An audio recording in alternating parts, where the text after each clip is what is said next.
Hi everybody. Well and truly out of my comfort zone here now, so bear with me and I'll do my best. Just to go back to what Brian was saying there about A, B and C teams, where I'm from in North Kerry, we do well to have an A team, never mind B and C teams, but anyway, that's a different story. I suppose my background, where I'm from a small place, North Kerry, Lixna. It's the hurling pocket in Kerry. We don't actually have a football club in Lixna. At the other side of the parish is Finuig, which is our sister club, and that's who we play football with. Then we always went over and played football with Finuig, and the Finuig lads come back and play hurling with us.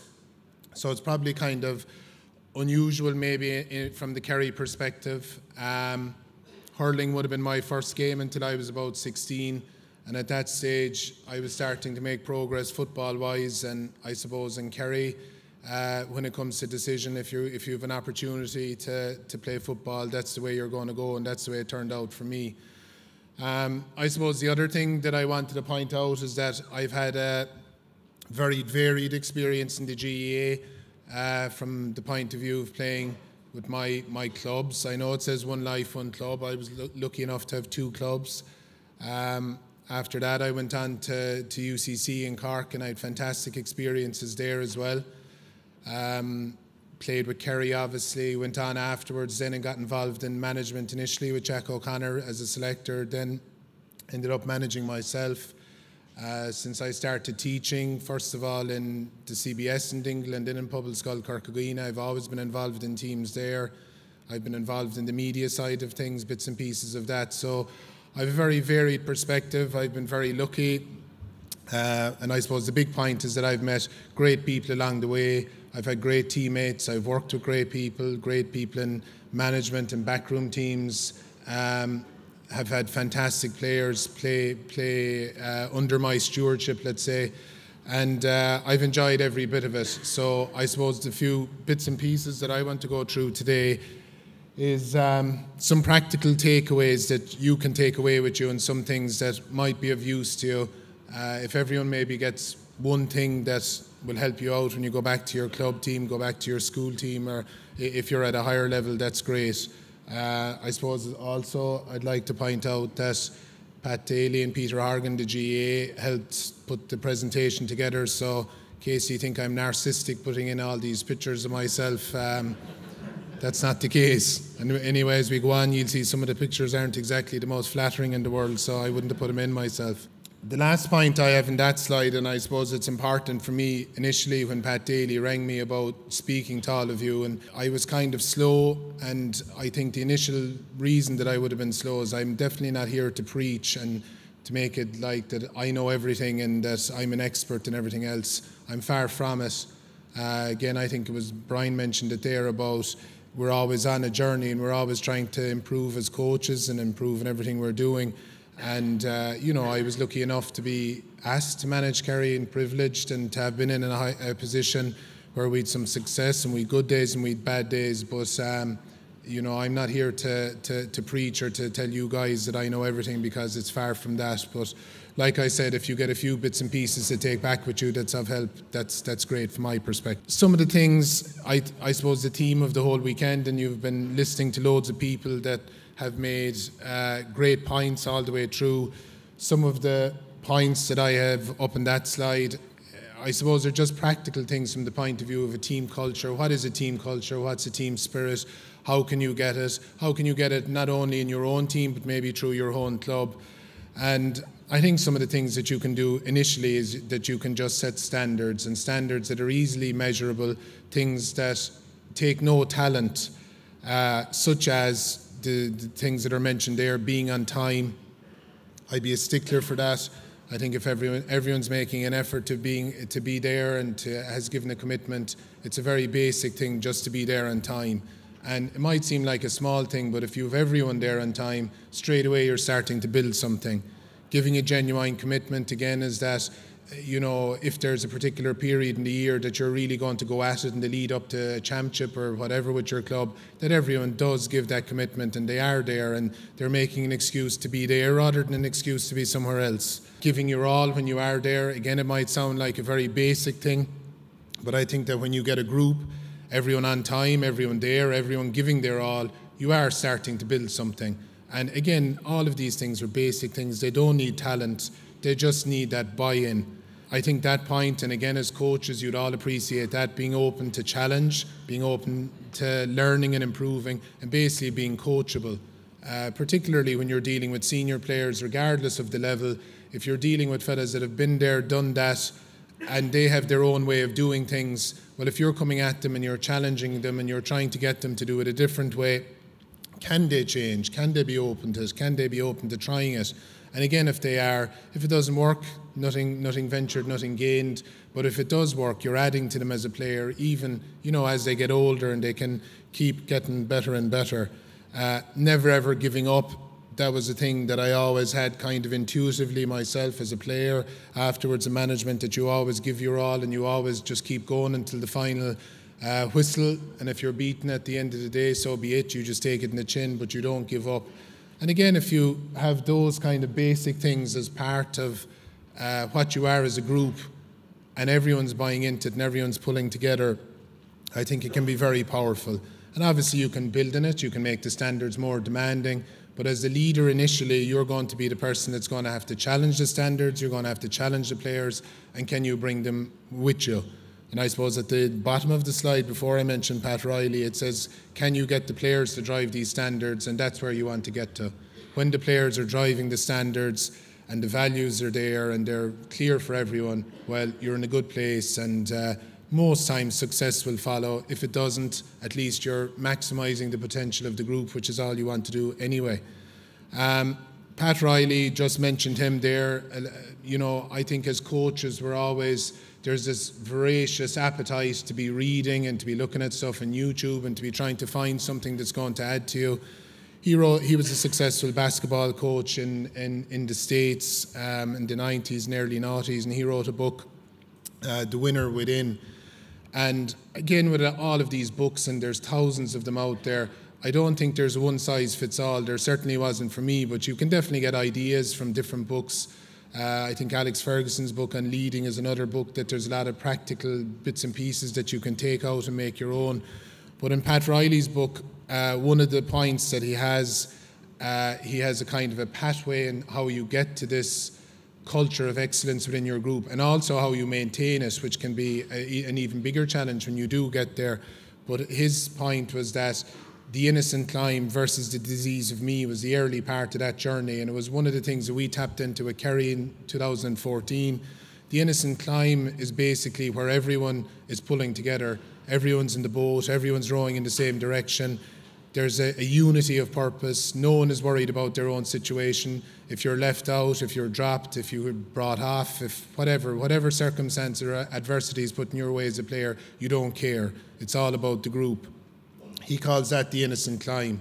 And when you get that, the sky's the limit, really. And we certainly had it as a group at 2014. We had it at other points as well, but that's an obvious reference point because we ended up being successful that year.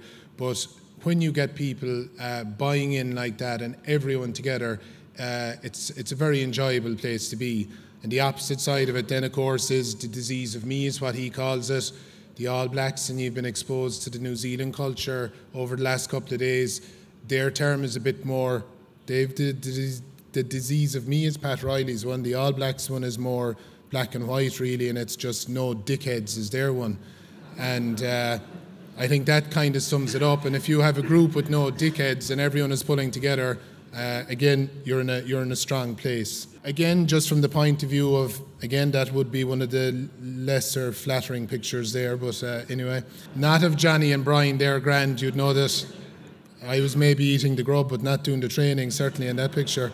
I suppose the thing is, and I mentioned it at the end of the last slide in relation to the standards and the players driving the standards, and it's grand to say that, but how do you achieve that? And how do you get the players to do things? And there's just a couple of, I suppose, practical things here that I'm suggesting. They may work for you, they may not work for you. First one is a leadership group. It's a common enough thing in a lot of teams now. At club level, is it needed? Maybe. Particularly, at the senior end of the club, and you're working with a big group that are ambitious and want to win the county championship and possibly want to go further. with the leadership group with us, the way it worked is the captain was always a member of the leadership group. We also had one or two senior players, and we always had one of the younger players involved as well. My last year in charge, Shawnee Shea was a member of that. He was only 19 at the time, 19, 20 at the time, but he was actually an outstanding leader straight away at that stage, and he's going to develop further as he goes on.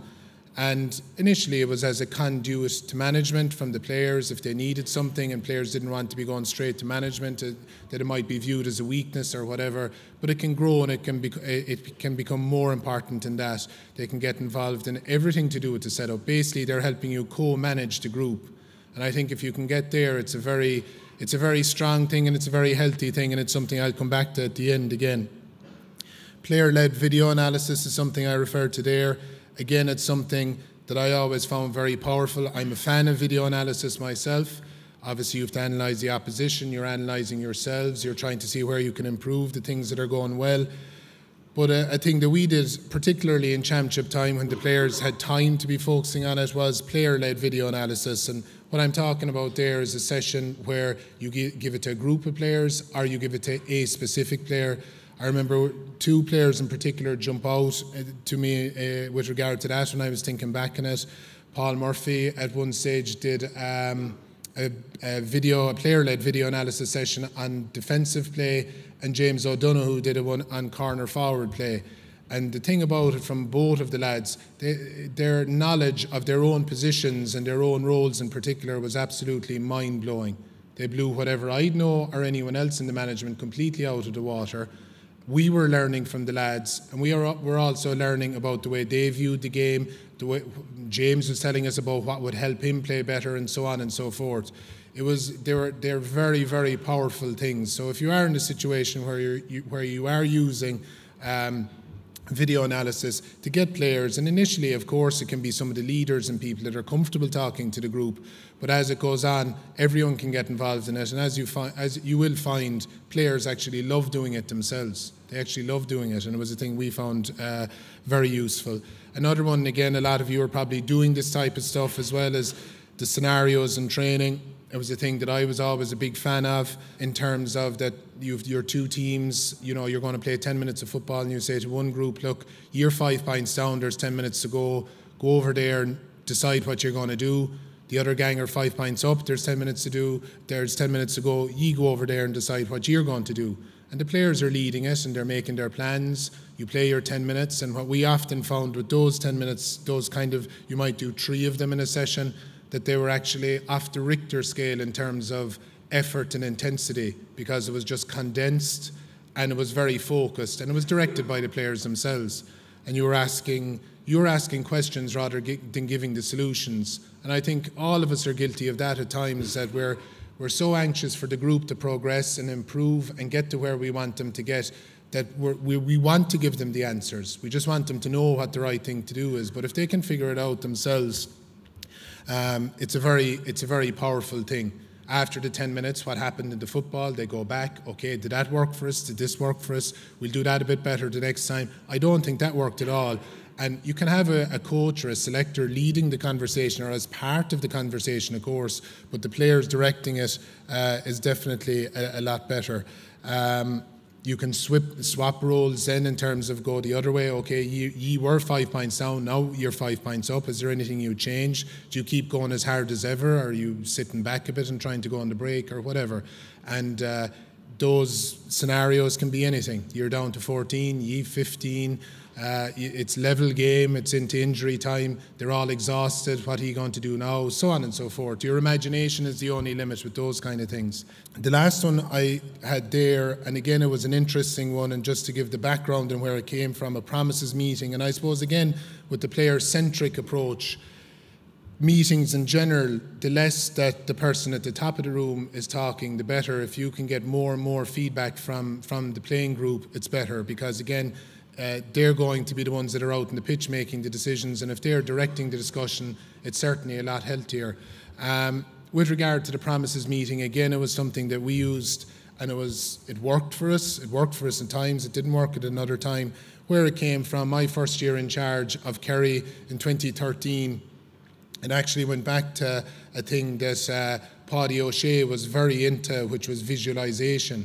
And the thing about Paddy is that, you know, the kind of caricature of Paddy is that he was all fire and brimstone and he was all passion, and he was all that, and he was unbelievable at that. But he was also an unbelievable manager and coach, and he thought deeply about the game. But one of the things that he did as a player himself, and he brought forward to us, was visualising difficult situations for a championship game coming up the following weekend. The worst kind of situation you could be in. He had a more colourful way of describing it now, but the worst kind of situations you could be in, and to think your way through it before the game. And then when it came to the day of the game, if you were in that situation, you would actually react quicker. So from that then, in 2013, the week of a championship game, all of the players would send an email to me. And the email would be, for some of them it'll be 3 bullet points, for more of them it'll be an essay. It'll be basically things that they saw playing out in the game the following weekend.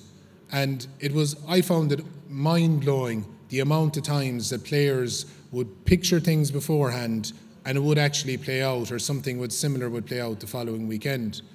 So we didn't win the All-Ireland in 2013, and at the end of 2013, when I was thinking back and trying to think of ways we could improve again, I was saying the only one getting a buzz off all of this kind of visualization and positivity was me.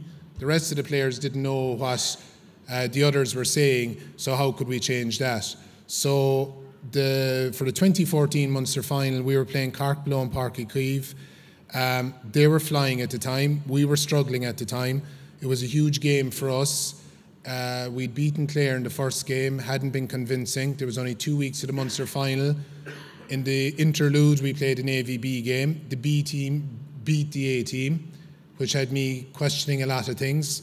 I think 4 or 5 of that B team ended up starting the following weekend as a result.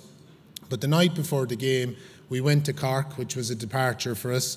We were staying in Fota, and we had our first promises meeting. Basically what it took about 40-45 minutes, which would be long the night before a game, but it was worth it.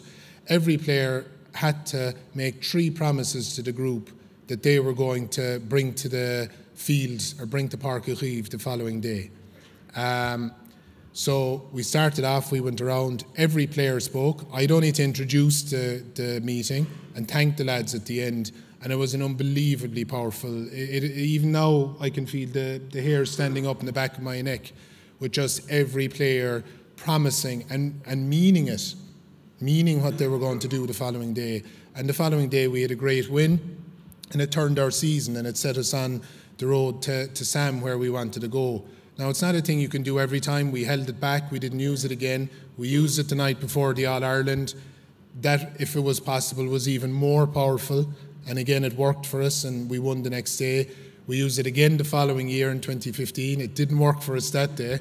So obviously it's not a thing that's going to work all of the time, but it might be something that will be of use. What we found is just that players promising their teammates who they've been through everything with that they're going to do something the following day, well, everything in their fibre is going to make them to want to do it for their teammates, not for me, not for the jersey, not for anything else, for their teammates, the fellas that they go through it with. So it was something, again, that we found worked quite well. This is something, I was looking back at this slide this morning, and I was kind of saying a lot of this goes without saying anyway, and it's kind of part of the makeup of coaches and managers, that you lead by example.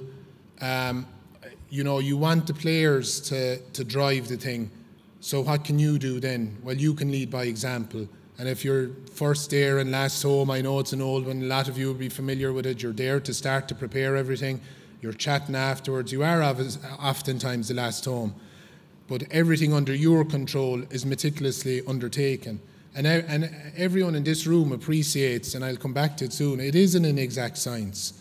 And there's no guarantee of success, but all you can do is everything that you have to do it as best as you can possibly do it. And then after that, you're prepared to roll with the punches, and you can look in the mirror and say you did your best anyway. Second point, I think, is a very important point about consistency. And what I mean about that is the way that you treat all of the players. All of the players are treated equally. regardless of whether they're a star player or they're your workhorse, whether they're a fella has been to the well for you 100 times and has always delivered for you, or whether there's a fella that you don't really talk to outside of training but has something about him. Everyone has to be the same from the point of view of the group. You'd often hear about the likes of Brian Cody being ruthless. I don't think it's that he's ruthless. I think he's consistent. He has a consistent standard that he expects everyone to deliver to. And if you're not hitting the standard, you're not going to play. That's being consistent. And for me, the group always came first. And players understand that. Once you are consistent, at the start maybe they're looking at you and saying, geez, I wonder now, if your man is going bad, will he leave him out? And if he is going bad, you do leave him out. And of course there are times when a certain player, you'll give him a bit of leeway, but if they don't deliver then you have to leave them out, and that's just the way it is. And eventually the players will trust it, and 99 times out of 100, and there always is the 1 out of 100, but 99 times out of 100, players know when they're going bad. And they know when, if you're honest with them and you're just saying, look, you're not playing well at the moment. They're very hard conversations. It was the part of the job that I hated, not even like the least, I hated it. But when you were up front and it was always Kerry first, the players get it and they respect it and they trust you, but it doesn't make it any easier. But I think you have to be consistent with that. Persistence, and again, everyone in this room understands about persistence if you're involved with teams, because a lot will go wrong and you have to just keep going back and keep going at it. And with the regard to the leadership again, as soon as you show weakness as the leader of the group, and you show that it's starting to get to you while you're on a downer then, and the whole group is on a downer, regardless of what's going on, you have to make it look like, yeah, I've won the lotto yesterday and everything's great. You just have to portray that body language to the group, no matter what's going on inside. And of course, when you're talking to your management team or your backroom team, you can be more honest and you can cut loose if you want to cut loose, but certainly in front of the players, you have to portray that positivity. And I put in that thing about be prepared to have a laugh, and I think having a laugh, and you definitely need, when you're involved in teams, you need that bit of dark humour at times. You have to be able to laugh at yourself and laugh at situations, because again, if you don't, I don't know, it can be a pretty lonely existence. I remember my first year in charge in 2013. We lost the first 4 league games in a row, and things were going bad. Now, we knew within the group we were doing a lot right and we were going to get there, but at the time, externally the heat was starting to go on. I was getting a few text messages saying that I wasn't very good at what I was doing. One fella said to me, you're up for an OBE, which was an out before Easter, and all these kind of things were going on. But after we lost the 4th game, and you couldn't write off for a worst game to lose. Donegal were the All-Ireland champions at the time. We were really up for the game. We went up to Ballybuffet, I think it was on. They didn't take us quite all the way up to Letterkenny that year. It was Ballybuffet. It was snowing. They beat us. We were the worst we were in the 4 games. We had to get in the bus above in Ballybuffet and come all the way down to Kerry. We were playing 6 days later against Down in Tralee game. Thankfully we won. I think Darren O'Sullivan is down there somewhere. He actually missed a penalty that night that he decided to take with his right leg, just to test me further. But anyway, when we came back down from Donegal, obviously I was exhausted, and it had been an exhausting trip and everything else. We'd lost our 4th in a row. We were staring relegation in the face. Thanks be to God we got out of it. But that night I couldn't sleep, which didn't happen too often, to be fair, but it happened that night. And around 3 o'clock in the morning, I was staring at the ceiling, scratching my head, saying, Jesus, where can we go? We're doing everything right. Why isn't it happening for us? And so on. And I felt a stir beside me. My wife was awake as well. And I said, geez, I don't know. And she said, I said to her, look, nobody said it was going to be easy anyway. And she turned to me and she said, well, nobody said it was going to be this bloody hard either. So you have to, like I said, it's good to have a bit of a laugh, and, you have to persist and you'll get there.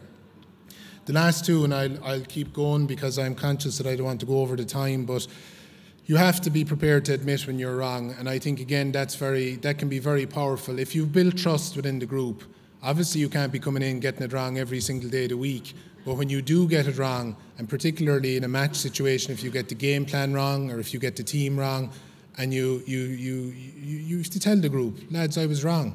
I'm sorry, I don't know it all, and that won't happen again. And again, I think that builds a trust that you're not trying to sell yourself as this guru that knows it all.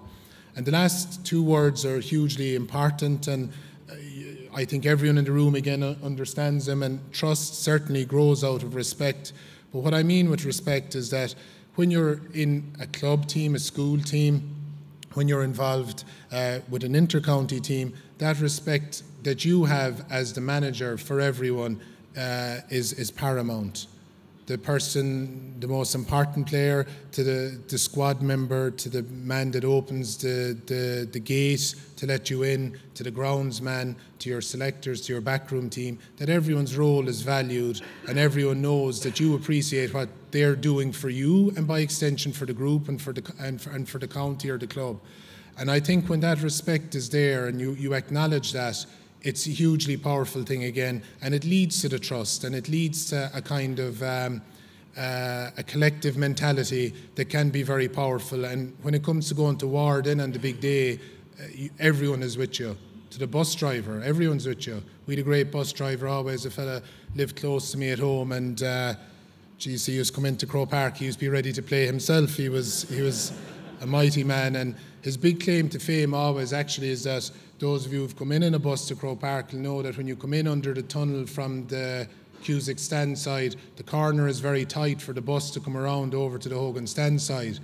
And nearly every bus driver we ever had always had to come in, reverse and go out to come in again.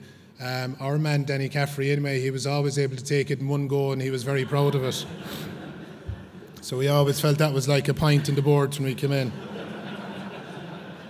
I was laughing at that picture actually when I saw it, because generally I never actually spoke to the group out on the pitch. I always waited until the dressing room, but that day we were just after beating Tyrone and GAALearning, and we had a league final the following week, so there was no time to be hanging around. But I didn't really like photographers taking a picture, and your man just got the shot, and I think after that I told him politely to leave us alone. But anyway, I suppose the fail to prepare, prepare to fail, all of us will remember that with Roy Keane and the whole Saipan thing. That was a big phrase that came out at the time. I think with my historical hat on, I think it was Thomas Jefferson that used it first, but I don't know if Keano was reading Thomas Jefferson. But anyway, whichever one of them said it, it definitely is a thing that stands up. And I think again, as a coach or a manager, all of those things happen, that you do try and prepare everything as best you can beforehand so that it's right in the day. I think we all know the day you turn up and you throw down the few cones and throw out the footballs, right lads, what are we going to do today? Those sessions are never that great. Whereas the days that you're prepared and you come and you have a plan, they're the days that you enjoy, and most importantly that the team enjoys. On match days, that what ifs thing, again, it's not as if there's anything groundbreaking or anything amazing about this. I remember as a minor way back, I used to travel to training with Sean Welch from North Kerry, who was later a chairman in Kerry. And they used to have these big long meetings after the team was picked of what if something happens the next day. We formalised it a bit more with Kerry. Padraig Corcoran, one of the selectors, was a big fan of it. And you sit down the day before a game or the day of a game, what if this happens? What if our cornerback is black carded after 2 minutes? What if we can't win a kick out? What if we're winning no breaks? What if we get a red card? Who's first on in midfield? So on and so forth. And it just helps the decision making. Again, there's nothing amazing about that.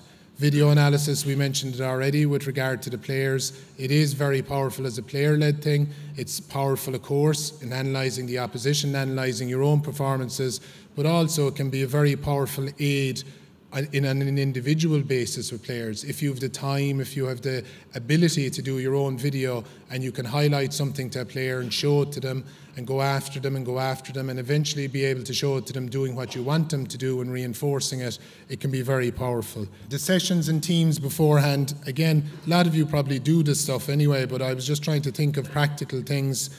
The teams was a thing that we were used to maybe going out on the pitch and you'd be throwing bibs to a fella, okay, you're inside full back and you're in centre back and so on. Whereas we started a thing then where we'd have the team 1 to 15 or 1 to 12 or however many you have up in the wall inside in the dressing room. Everyone knew where they were playing. They put on their jersey or their bib going out. So it cut down on the waste of time out on the pitch. And the other thing then was a session plan. And again, I'd say the script is probably small, but it was just more to give an idea. Now, that's actually, when I was looking at examples, that's actually very wordy. Normally, they'd be a lot shorter than that. But for every single training session we had with Kerry, we had a thing like this, like a lesson plan, I suppose, in effect, from teaching. Again, Cian O'Neill, when he came down to us, he was a big advocate of this approach, and we continued with it. Just that your whole session is planned out, basically.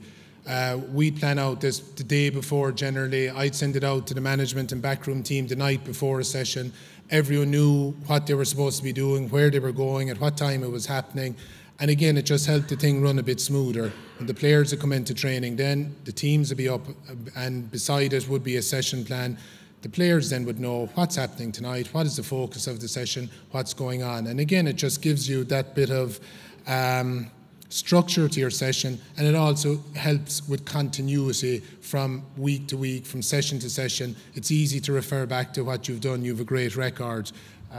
You know, there's no need to go through it. You can see the different things that would have been there. We would have had the different elements from the warm-up to different small-sided games that would eventually lead into the big football. And in the football then, we would have had a particular focus on the different nights. Like I said, we must have been looking for something at that stage, because there's a lot of writing for the football part in particular, which wouldn't normally, it'd be maybe to have 3 main points is usually plenty. So again, just an idea, something that we found that was very effective and something that worked very well. This is a good one, and again, from a management perspective, I suppose, about your decisions, and we made some good decisions and we made plenty of bad decisions as well. But as you know, that comes with the territory. I think in a year, if you're in charge of a team, again at whatever level, you might make 500 good decisions, you made 5 bad decisions. It's the 5 bad decisions you're going to be listening to in December. That's the nature of the beast, and we all know that. Again, the reason I put in this, I suppose, our style of decision making, what was it? It was collaborative. We'd sit down as a management team, we'd discuss things. If there wasn't a consensus, then the way we always worked is there had to be someone making the call. In other words, the boss. I had to make the call. And I would have learned that from Jack O'Connor. That was the way he worked as well. It was very much it was very much collaborative, but if it came to a call, the manager has to make the call. And it amazed me actually down the years hearing of management groups that were put together. The manager is obviously, his head is on the block, and everyone else to a lesser extent, but where I'd hear, oh, the manager was outvoted, he wanted to play someone, and I'd be kind of saying in my own head, Jesus, that's mad. Like, you try to get to the consensus. If you can't, in my opinion, certainly I think that's the way it has to work. Outside opinions that I trusted if required, I think it's good to have a sounding board. Sometimes when you're inside in a setup, you can become, you know, very narrow. You can have a tunnel vision. You can become isolated. It's good to have sounding boards. I had 1 or 2, not too many, because within the group, there were, you know, you'd be called out if you were going the wrong direction. It was as simple as that. And the fact that sessions were closed for some reason, no one else got to see the sessions except us. So from that point of view, it was better to, you know, to be trusting the people who had eyes on, rather than going with some fella down the road. And the thing about it is that you'd meet someone in the shop, and in Kerry, everyone wanted to tell you who should be playing and who shouldn't be playing and who should be coming off, and why did you take off this fella and why didn't you take off that fella. But the following Sunday, especially if something went wrong, and you were coming away afterwards, you were saying, look, I messed up, I got it wrong, I've learned my lesson. But if you were coming away saying, Jesus, sure, I met Johnny below in the shop and he told me that I should play this fella or I shouldn't play that fella, it's kind of hard to live with that. So I said there, when you get it wrong, at least it's your own decision. It's much easier to live with, but it is important to learn from your mistakes and not keep making the same mistakes.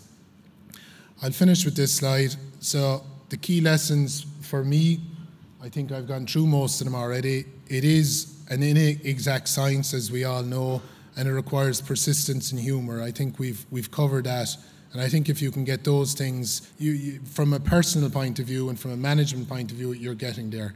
I think empowering the players, and I think that's been the theme of the weekend, a strong team culture, a strong team environment, that's where it's at. To get the players, the more the players are doing, the less you are doing as a manager or a coach or a selector, the better. You have to get out of your own way sometimes. And the thing about it is that the point of empowering the players is this. is when it comes to the crunch in the big game that's going to decide the year, you're not going to be doing anything. You're going to be standing on the sideline. And no matter how much you roar or how much you tell them, unless they are making the decisions themselves and guiding each other, it's not going to happen. And I think in fairness to Dublin, and in fairness to Dublin under Jim Gavin, that has been their hallmark. When it comes to the 65th minute and when the game is in the melting pot, every time, I can't remember any time when they didn't, every time his players have made the right decisions and have done the right things. And that's down to the environment that's created in the background and in the training and everything else. Every time. It hasn't always been the same players. Different fellas have done it on different days. But because of the environment that was created by Dublin, when it came to the punch, they were able to do it. So if you remember nothing else about what I was waffling on about, if you can take away to give the players ownership, get them involved, and of course you have to guide it. And of course there's times they go in the wrong direction. Let them go in the wrong direction and bring them back. And of course there's times you'll have to tell them, lads, shut up now, I'll make this decision. But for the most part, if you can get the bias more and more towards the players, it's a fantastic place to be. Treat everyone with respect. I cover that. I just think it's hugely powerful in any environment, a work environment, anywhere. Keep telling them that yes, we can. As mentioned earlier about constantly filling the cup. And it is actually unbelievable how much, if as a group, you can keep going, and yes, we can. And as the leader of the group, you keep saying, we can do it, and we can do it, and we can do it. It oftentimes does play out. In my own playing days, some of the best wins we had with my club, with Finuig and with Lixna, winning championships and winning hurling championships, it was nearly always against the head. Not always, but nearly always, and we won loads. With UCC, we won a county championship in a Munster club when I was below there, totally and utterly against the head. We beat Nemo Rangers in the Cork County final, who were an unbelievable team at the time. In 2014 with Kerry, to a certain extent, it was against the head. So those ones, we won a county championship in Kerry with Field Rangers, totally and utterly against the head. We came from nowhere. And those, as a player, speaking from a player's perspective, those wins against the head were the most enjoyable wins of all. They're definitely, and what it does actually is those ones against the head, they live on. Recently there, and it's hard to believe it is 20 years ago, that UCC gang had a reunion in Cork 20 years later after winning the county championship 20 years ago in '99, and it was as if we'd seen each other every day since. There's just that bond and there's that link there if you can succeed, full stop, but if you can succeed against the head. The last thing I'll just say is when a group realises its potential with everyone pulling together, it is immensely fulfilling. As a coach, I'm talking about now, or as a manager. And it is, as I said, it is a demanding position. It requires a lot of time, a lot of effort. You're all here this weekend trying to upskill and pick up a few ideas. It does require huge energy and everything else. But in my experiences in life, if you get a group pulling together and they maximise their potential, not even winning things, if they win things, better again, but if you can maximise the potential of a group with everyone pulling together, it's about as fulfilling a thing as you can do. So thanks very much for listening to me. Ganairi Liv and Gurmagov.